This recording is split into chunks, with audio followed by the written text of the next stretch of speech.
Alors, comment ça va se passer aujourd'hui? Vous allez voir, on va vous faire découvrir la médiation professionnelle au travers de ces organisations, des personnes qui font la médiation professionnelle, c'est-à-dire de la CPMN. Hein. Vous allez voir que c'est une organisation qui est utile, qui est indispensable pour le développement de notre profession. Ce sera l'occasion aussi de vous présenter des outils qui sont à la disposition des médiateurs professionnels pour pouvoir promouvoir et développer leurs activités. Et puis ensuite, eh bien, on rentrera là aussi à nouveau dans le vif des enseignements de tout ce qui relève de la qualité relationnelle, des apports des médiateurs professionnels à la société. Et donc, 4 ateliers pendant cette journée également. Des remises d'espoir de la médiation. Là aussi, ceux qui n'étaient pas là hier, vous découvrirez en fait que la profession, eh bien, elle se développe, elle s'étend dans le corps social et que régulièrement, nous avons l'occasion de remettre un espoir de la médiation à une organisation, à une entreprise, à des personnes qui se détachent particulièrement dans ce travail de promotion de la qualité relationnelle et de l'entente. Et vous verrez que là aussi, aujourd'hui, nous remettrons 2 espoirs de la médiation professionnelle. Et puis, bien sûr, eh bien, nous retrouverons Jean Bruno avec sa guitare, avec son talent, avec son enthousiasme pour nous faire partager des moments de légèreté et comme ça, de retrouver de l'art et de la culture dans un moment comme celui-ci. Hier, vous avez eu l'occasion de faire des ateliers pratiques, de participer à des mises en situation.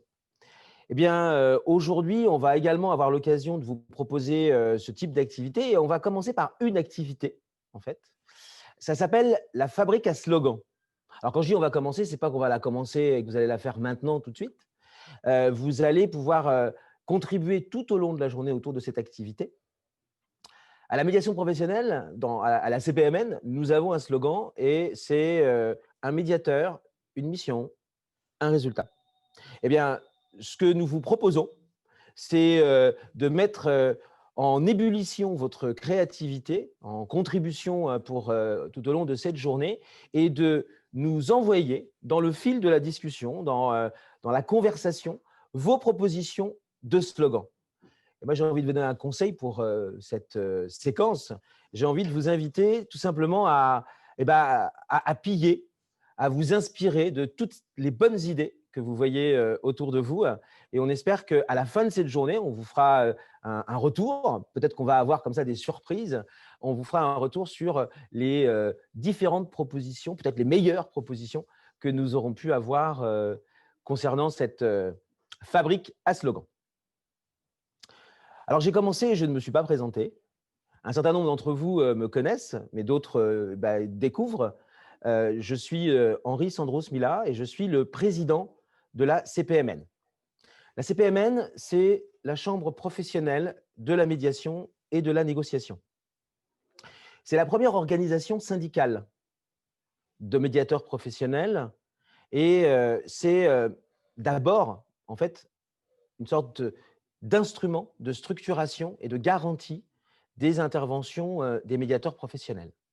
Hein, c'est une organisation en fait, qui donne un horizon et qui en particulier offre un cadre éthique et déontologique pour, je dirais, à la fois sécuriser ceux qui vont recourir à la médiation professionnelle, mais aussi sécuriser les médiateurs professionnels.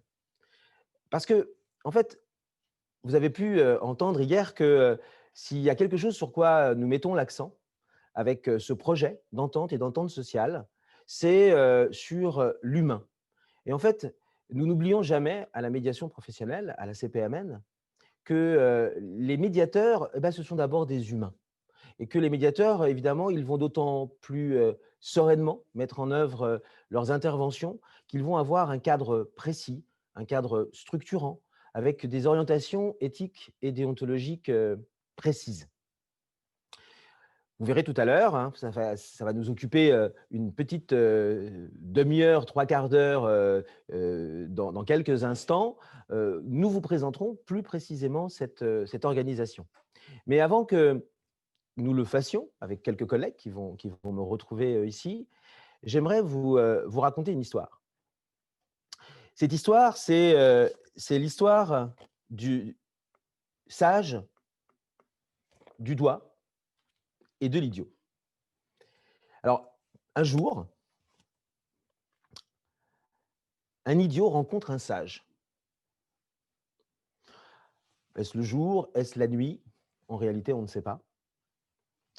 Et puis, voilà que le bras se lève et que le doigt, un doigt, pointe vers le ciel. Là-haut, on peut distinguer la lune. L'idiot regarde le sage et un commentateur rendra célèbre la conclusion de cette histoire, de cette scène. Le sage montre la lune et l'idiot regarde le bout du doigt. C'est probablement une histoire que vous avez entendue, une histoire qui peut-être vous a amusé, vous a fait sourire et qui fait peut-être, si nous la regardons autrement, qui peut faire réfléchir. Alors justement, je vais vous proposer de la regarder autrement, cette histoire, de la reprendre en fait.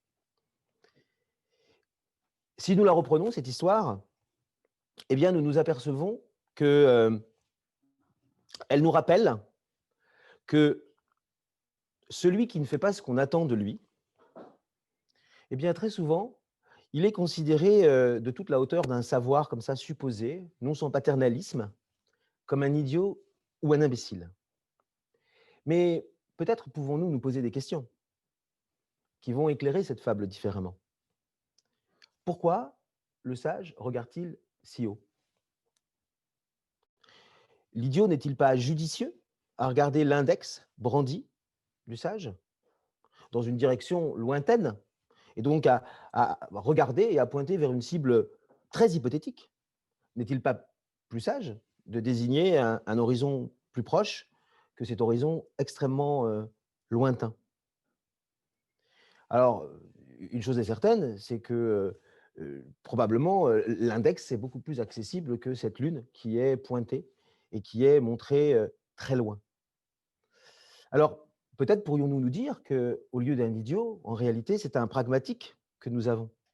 Peut-être pouvons-nous nous dire qu'en réalité, nous avons là une personne qui n'est pas intéressée par ce que montre le prétendu sage, mais qu'en réalité, il est intéressé par la façon qu'a le doigt de montrer quelque chose. Et là, évidemment, eh bien, ça nous fait regarder cette fable d'une autre façon. Et en fait, ça m'a amené cette fable à avoir quelques réflexions hein, sur cette posture que désigne cette fable.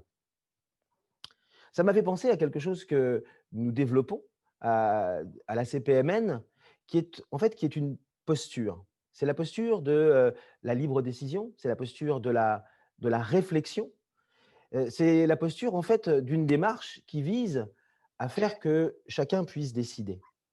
Et évidemment, c'est une C'est le posture monsieur avec la de pause. la médiation professionnelle Ah, qui quand va je parle, je m'entends. s'opposer à une autre approche, qui serait celle, je dirais, Je d'une t'entends quand je médiation parle. plus traditionnelle, Non, je d'une t'entends. médiation qui vise en réalité à désigner la façon dont les personnes devraient imaginer sortir d'une situation, résoudre leurs conflits. En fait, ce doigt qui pointe, c'est une prescription qui est faite aux personnes, une prescription pour que, en réalité, elles ne décident pas, mais qu'elles se conforment. Et là, on n'est plus dans une médiation pour réfléchir, c'est une médiation pour conformer. Et cette distinction entre médiation traditionnelle et médiation professionnelle, c'est important que vous puissiez l'identifier et la connaître, parce qu'en fait, évidemment, la finalité et de ce symposium et de la médiation d'une façon, je dirais, générale, eh bien, c'est que chacun puisse non pas euh, être tenu de se conformer à une orientation qu'on lui donne, mais que chacun puisse avoir les moyens, les compétences, le contexte pour pouvoir décider de ce qui lui convient. Je voulais commencer par cette histoire parce que c'est ça que nous faisons à la médiation, à la CPMN. Hein, c'est créer les conditions pour que chacun puisse décider.